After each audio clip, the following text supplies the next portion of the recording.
In this guide, I'm going to show you how to fix Roblox from crashing on iPhone or iPad. Before we get into this guide, make sure to like the video and subscribe to the channel with all notifications on. It really does help with the channel and it lets us know that you want more content like this.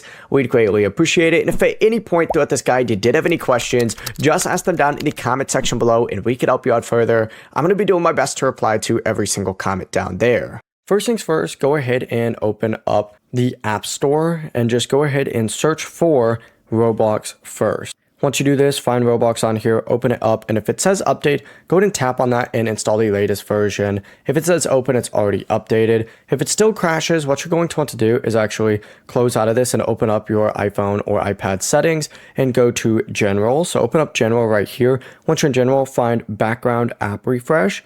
Open this up, and essentially what you need to do is find Roblox in this list, and you need to go ahead and, where's Roblox? There it is right here. Go ahead and essentially just make sure that this is turned on and that Roblox is enabled.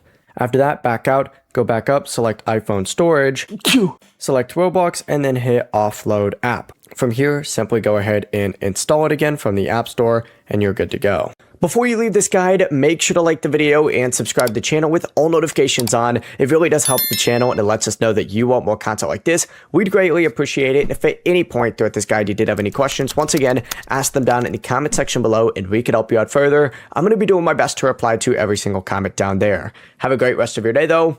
Peace.